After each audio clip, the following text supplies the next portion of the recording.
Hello everyone, my name's Gary. I'm a dish sufferer like you guys. Sounds like I'm coming to an AA meeting, you know.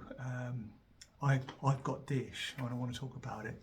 I thought I'd do a new video to try and update everybody. I've had a few people saying, how are you? Haven't heard from you, etc, etc. But also, I want to try and be a little bit more light-hearted today. The missus said when I do my videos I seem all a bit too serious, and I suppose dish is a serious subject, but she said it's not you, you need to sort of lighten up a bit. So that's what I'm going to try and do today, try and be a little bit more myself, try not to be too serious about everything. So just recently, well, certainly over the last 6 months, I've certainly been feeling the dish a lot more than I have in the past. A lot of people say, oh, is it to do with the weather? And to be honest with you, I think it is. We're in the winter here. It's been a lot of cold days and I've been feeling it quite a bit. And at Christmas, I was a bit miserable, and the wife said to me, she said, oh, you need to, be a bit more cheerful. It's Christmas, etc, etc. And I said, well, to be honest with you, because of whether it's the weather or not, I don't know, but I just feel like I'm in more pain. So, I associate the winter and Christmas as being one part of the year where it hurts more, so it's not something to look forward to. But now it's Christmas is over, we're into the new year, and I'm looking forward to spring and a little bit more warm weather, and hopefully in the summer might get some warmth into my bones. But over the last few months I've been getting quite a bit of pain around my ribs. And at the same time, I'm a typical getting older sort of guy, there's like water flow problems and things like that. So I've had a few ultrasounds recently, and I also had a contrast x-ray done, which was quite interesting because they were actually looking at my kidneys. But I was more interested because it did actually show quite clearly my spine. I'm going to move the phone and show you the spine on this picture. Maybe when we edit the video I might be able to show you it as a proper image, but anyway, I'm just going to take this off here. So I don't know if you can see this, but this, as you can see down the side of the spine here, you can see these rather large build-up of calcium that's now protruding from the side of the spine. And also on this one, this is the sort of side view. And when I went to see the neurosurgeon about this pain I've been getting around my ribs, I said to him, is it because of this, this protrusion here, the osteophytes that are building up on the anterior aspect of the spine? And he didn't seem too concerned about those. He said, no, he said they won't really be causing, he said, yeah, they'll cause stiffness and what have you, but they won't actually cause anything else. He said what he's more concerned about is the actual disc spaces are now beginning to sort of show signs of getting much narrower. And he said this area here, I don't know if you can see this where I've circled it, that area there is where the nerves come out from the spine, and then they obviously radiate around your chest. And he said my suspicion is that the nerve is being trapped in here. And he said the only way we could sort that out is to actually do some surgery to remove some of this bone in here to allow the nerve some more freedom, which that sounded a bit scary to me. So for the time being, I've left it. Some of you might have noticed this here, just there. That's actually a kidney cyst, which is about 8.5 centimetres big. So I was a bit worried about that. You can also see here the osteophytes slightly building up on the lumbar spine as well. So the lumbar spine's beginning to look a little bit build up of osteophytes there as well. So, but anyway, this is what I went in for originally. Is this kidney cyst that's there on the side lobe? They said they would operate on it if I wanted them to, but he said, to be honest with you, he said I'd leave it alone because you don't want to be having surgery unless it's absolutely necessary. Okay, looks like I'm back. I managed to turn off the camera when I was trying to show those pictures. This is a problem with old age, isn't it? You just don't keep up with the technology. But anyway, I'm not sure whether you caught part of the conversation that I was saying about when do we think we get dish, and I think it does actually start really early in life, and the problem is nobody really knows you've got dish because there's no physical signs at that point, but everything's beginning to come together. And I was looking at some of my old records. I thought, I'm just going to go back because I do keep my records. I know it's a bit sad, but I thought I'll go back through my records and have a look, because I knew that I was getting loads of back pain when I was younger. So I thought, well, I'll just see what the doctor was saying. And this particular report from my doctor was he was referring me to another specialist, and he was basically summing up everything that he had seen. And he saying things here like, I was apparently, don't you just love it, that you're apparently, does that mean I'm lying? Apparently I've been suffering with thoracic pain and complaining of constant aches. He also reported feeling numbness in his right groin and leg. So we treated him with extensive physio, including traction. There was no evidence of nerve root compression. He was advised to follow back care regime, referred back to the physio. So they didn't really go much further then.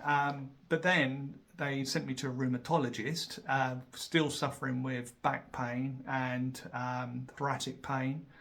The rheumatologist did some x-rays, and they found that there was some sort of disc space collapse, but nothing that was worrying them. They did the test for me, which is the HLA-B27, which, as we all know, if you're positive for HLA-B27, that is a good indicator for ankylosing spondylitis, which is obviously very similar to DISH. The difference being is ankylosing spondylitis is a inflammatic disease. So the spine gets inflamed, and then basically it all joins together and you get what's called bamboo spine.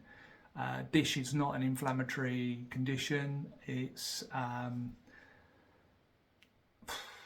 could you describe it? That's the thing. Because there is no inflammation as such with DISH, the rheumatologists are not interested, because rheumatology is all about inflammation. So if you go and see a rheumatologist and you've got DISH, there's no inflammation. So they say goodbye, and that's it, end of. So you go back to your normal doctor, and then he'll say, okay, we're just going to have to treat it with painkillers. So that's when you start going down the painkiller route, and then you start thinking, well, maybe it is inflammation. So then you try things like naproxen and stuff like that.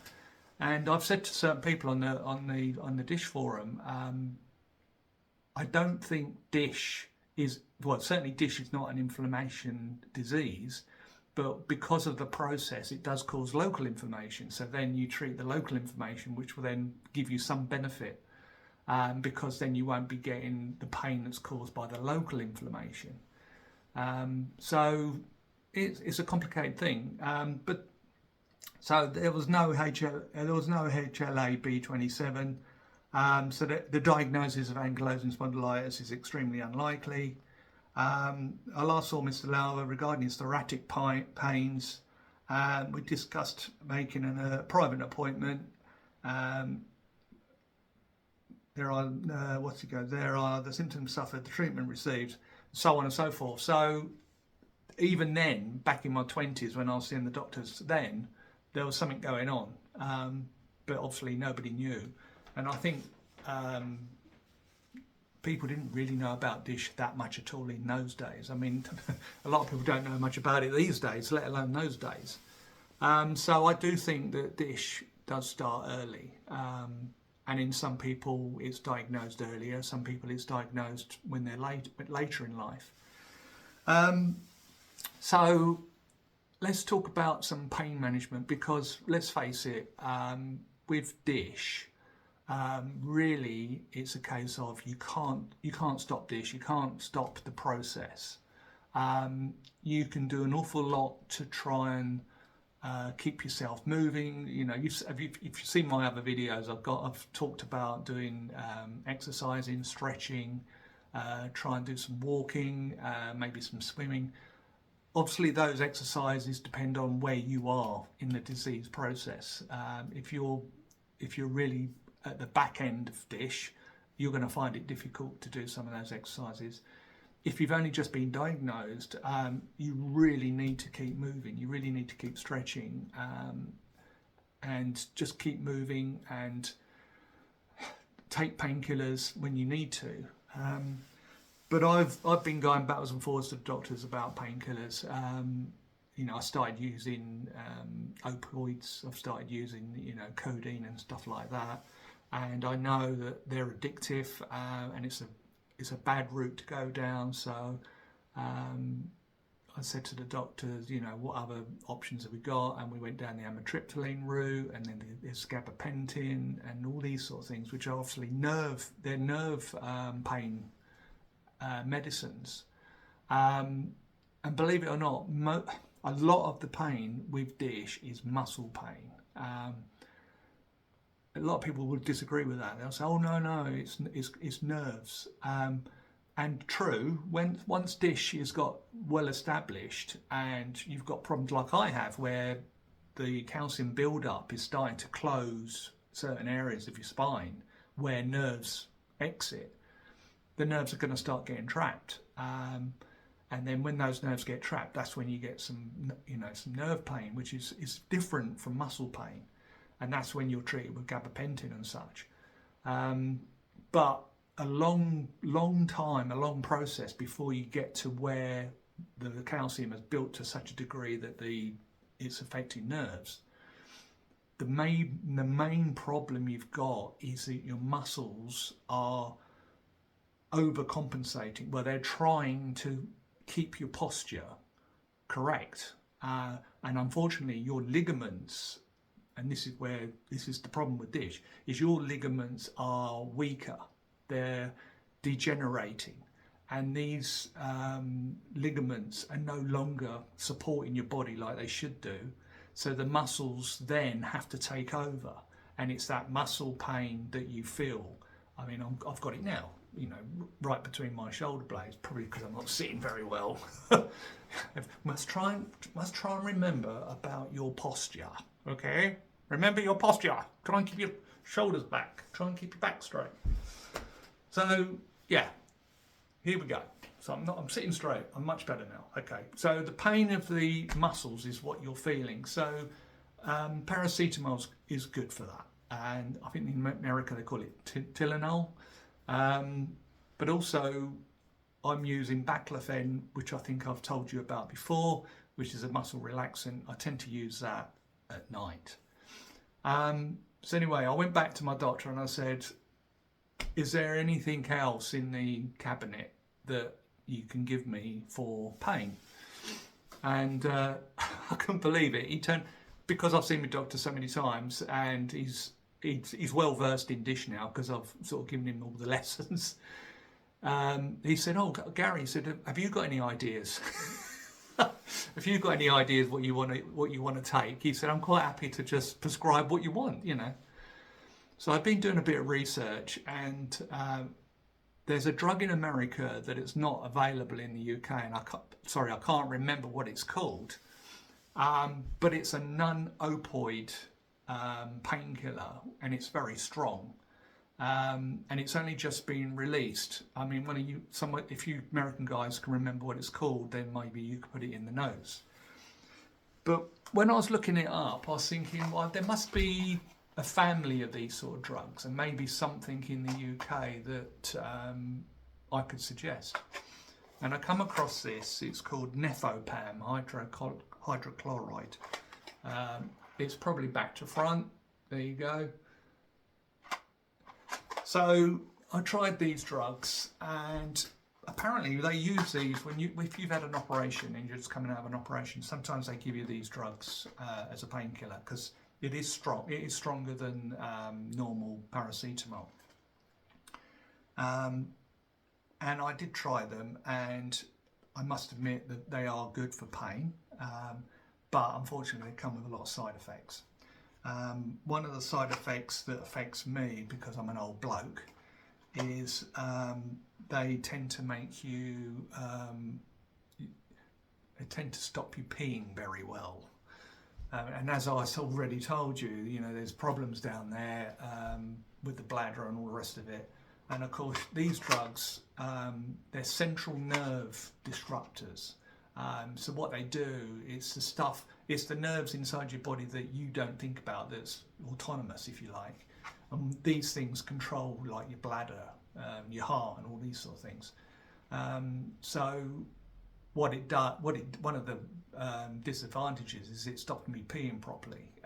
So that's just as bad as, you know, dish, to be honest, because if you can't pee, and then it all starts backing up, and then you've got problems. So what it is, I halved the dose, and I did manage to find a level which worked. So I take them when I get to a point where I'm thinking, well, everything else is just not working. I take one of these, and it does work. But like I say, it does have this slightly annoying effect. But if you're scratching around and you can't, you know, you want to try something new, mention this to your doctor. He might prescribe them for you, and give it a go. As I've always said, drugs affect everybody differently. I tend to be quite sensitive to drugs. My missus is having problems sleeping at the moment, and she bought these gummies, you know. And I said, oh, I'll have one of those. And by Christ, it knocked me out completely. And she's taking 2 a night, and I only took 1, and I was completely knocked out. So drugs affect people in different ways. So you might try these, and you might get on with them fine. And other people might try them, and they might be absolutely horrendous. Same with things like gabapentin. Some people, you know, rave about gabapentin being good. And other people say it's horrendous, you know, especially when you're trying to come off these drugs. So there's no silver bullet, so to speak, to actually help with pain. You do have to try and play around with drugs to try and find what works for you, what doesn't, and then try and get a happy medium. I mean, they say, I mean, I've heard on some of the dish forums and stuff that when the dish has, if you like, fused your spine, then the pain levels are not as bad. Because obviously everything leading up till then is you've got this build-up of calcium, and then you're moving and it's breaking down, and then it's trying to redo itself, and so on and so forth. You've got this continuous process where your spine is desperately trying to fuse itself, because that's the only way it can give you stability. And of course, we're all trying to keep mobile. I mean, including me. And I'm saying to you guys, you've got to keep mobile. You've got to keep stretching, you've got to keep exercising, and to be honest with you, you do need to do that, and it might give you, I don't know, another 5 years before your spine does actually fuse. When your spine is fused, then obviously you're going to have a lot more stiffness, but maybe less pain. I don't know. I mean, according to that neurosurgeon, he said the top of my spine is now fused. He said, you know, there's nothing you can do about that. In my neck region as well, I've got osteophytes building up there around about C5, and I can feel it in my throat. It's beginning to sort of irritate my throat. You've seen those contrast pictures where you can see the osteophytes building up on the thoracic spine. They will all eventually join up, and you'll get the classic candle wax image. So yeah, you just have to keep going.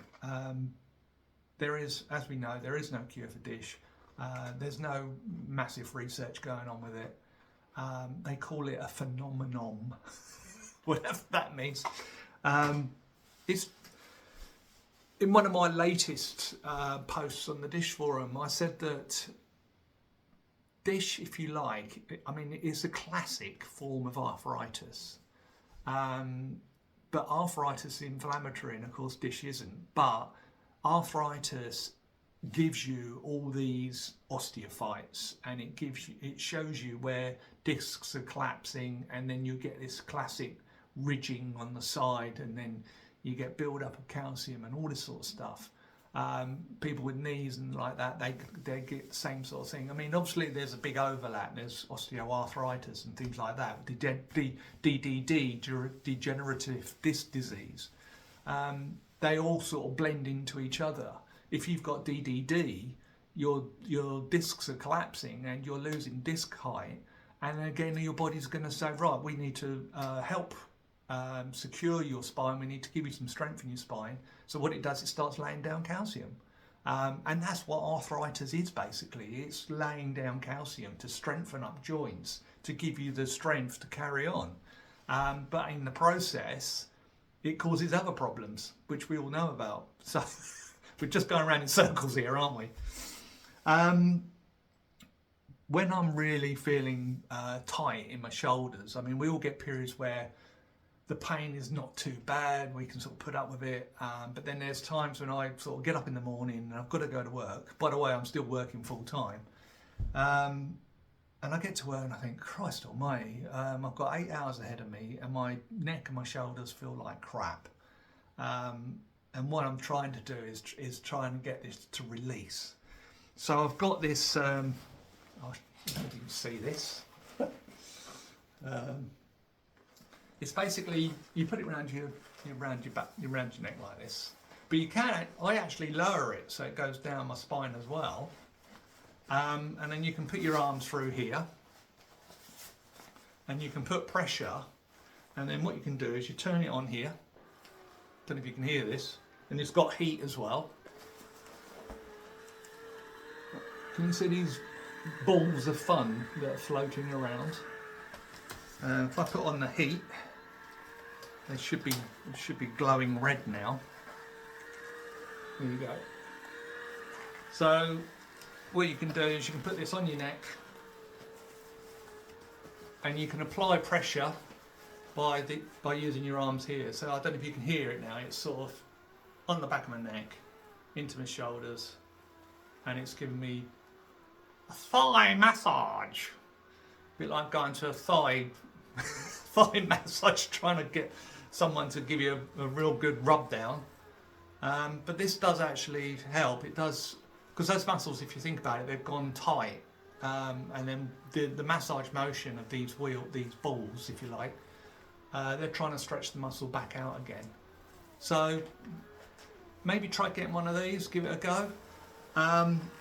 There's a big price range on these, and I made the mistake of buying a slightly mid-range one, and if you put too much pressure on them, they stop. The one I had before, it was a good one, more powerful, more expensive, and I used it a lot and did actually break it in the end because I was using it a hell of a lot. But they are good. Like I say, if I go to work and I'm feeling really tight across the shoulders, I put this on and I just use it for about 10 minutes. 10-15 minutes. All the girls in the office think, what the hell's he doing, you know, but I don't particularly care because, you know, it makes me feel better and then I can get on with my day.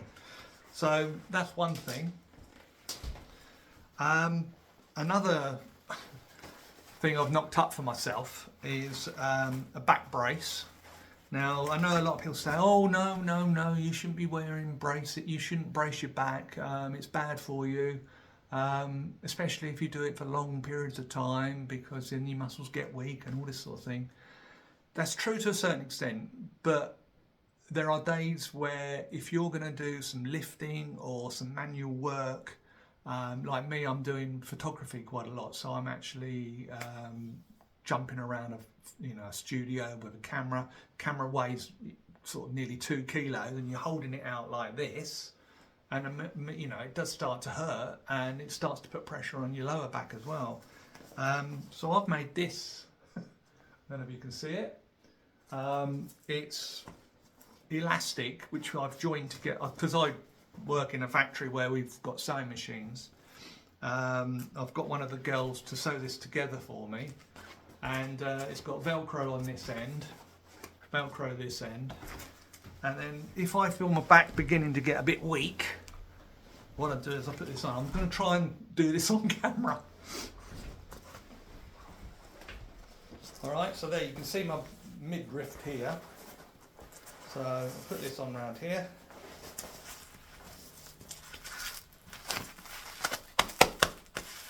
There you go. It's improved my figure immensely, hasn't it?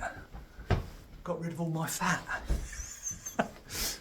But that then supports your lower back, and what it does, it helps relax the muscles in the whole of your spine. And I'll use that for so long. But if I'm doing a photo shoot, I know that after about 2 hours, I'll take it off, and in a way, it's a bit of a release because then it gets all the blood flowing again. But then generally I'm into painkillers, so the rest of the day if I'm doing a photo shoot, I just have to end up taking painkillers to try and get through it. So that's where I'm at. That's where I am at the moment. I wouldn't say there's good news. There is no miracle cure, no silver bullets, unfortunately, with Dish. We're all at different stages. We're all a bit cheesed off about it. No doubt you have the same problems where people come at you and go, "Oh, how's your back now? Is it better?" And you think, "Oh, Christ almighty, how many times do you have to say it's a progressive disease, so it's getting worse?" But it's no point sort of being pissy about it, to be honest. You just have to sort of get on with it and say, "Oh yeah, no, I feel fine today, I'm great," you know, and just smile and just carry on. And I think most Dish people can relate to this, that after a while you start feeling like you're draining everybody, you know, you're a pain in the arse because you're always in pain and you're always moaning about it and all this sort of thing. And after a while, I don't know whether you get adjusted to the pain or whether you just don't want to be an embarrassment anymore, and you more or less just think it's not worth mentioning it anymore because I can't do nothing about it, my wife can't do anything about it. You know, there's no point putting pressure on people around you. It's quite solitary. And you just have to, you know, my wife says to me, "You have to suck it up, sweet cheeks," and that's what you got to do. The thing is Dish is not going to kill you. It's going to make your life a bit miserable. There are going to be days where you think, "Hello, a minute, I feel quite good today," and you know, it's like I felt last weekend. I felt quite good, and I went out, washed the car. You know, got the old brush out, I was doing all this, going around. And then, I come indoors and then I just collapsed in a heap. And then for 2 days I paid for it. And unfortunately, that's the way it goes. But I think the days that you feel good, make most of it. You know, just go for it. Don't worry about I know you're going to hurt for 2 days afterwards, but just for that one day, go for it. Try and do as much as you can, and then if it hurts afterwards, have a hot bath, take some painkillers, get some mat. I mean, I'm still going to see Liz. I don't know if you saw my video about Liz. I still go and see her. I see her once a month. She gives me a good, rub down. Tries to get all my myofascial tissue moving around because she believes that you get this build up of tension in your myofascial, so she works on that with the cups. It's funny actually because when you speak to physios and say to them, "Well, can you do cups?" none of them sort of seem to know anything about it, or they don't seem to. They say, "Well, I'm not trained in that, can't do that." So it's actually quite hard to find a physio who's trained to do cups. Not that I don't think you need much training, but there you go. So, Hi, it's me again. Yesterday when I was doing the video, I forgot to mention something that I'd been trying, so I'm just literally latching this on to the end of the video. Hopefully my wife can edit it and make it look a little bit more seamless, but anyway, something that I've been trying recently is to pump as much collagen into my body as possible. The type of collagen that you need is collagen 2. You see a lot of collagen products on the marketplace. They're all mainly for cosmetic reasons, you know, trying to make your skin smoother and all this sort of thing, hair, nails, etc., etc. But the thing that we're concerned about is type 2 collagen, which is the one that is very much part of the ligaments and the repair and build-up process of the ligaments. So my chain of thought is that if you pump more collagen 2 into your body, it will help repair or help soften slightly the ligaments.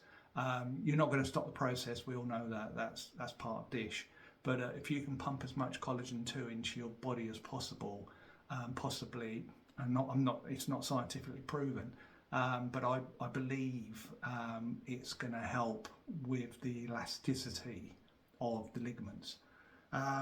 Something that I saw recently, which I thought had quite a lot of promise, is this product. It's called Sheko. I'll see if once the video's up and running, I'll try and give you a link to this. It's made in Germany. It's not the cheapest supplement you can buy, but it is 100% pure collagen, and it is type 1, 2 and 3, which of course number 2 is what we're after. So I've been taking this up, you know, my smoothies that I've told you about in the past, I've been throwing this into my smoothies, and if I don't have a smoothie one particular day, then I'll just sprinkle it on breakfast. It doesn't taste nasty or anything like that. It's quite a plain taste, so you know it won't spoil your breakfast, but at least you'll be getting the collagen 2 in there. So that's something I've been taking, and whether it's a placebo effect or not, I don't know, but certainly since I've been taking this, I have noticed a slight shift in terms of I feel slightly more mobile. Whether it, like I say, whether that's placebo or not, I don't know. And something else that I've been taking, and it's something that I've mentioned before, is obviously K2. This is a British company. They're called British Vitamins Clean Supplements. They do this supplement, which is D3, which is obviously vitamin D. Vitamin D is very good for your bones and the processes with your bones. And K2 is another vitamin that's associated with bone health. And this one's got MSM in it as well. I have read some stuff about MSM. Again, it has got some good qualities, but I haven't gone into detail, so don't take that as in being important. It's the D3 to K2. Some people say that K2 actually exaggerates the calcium process.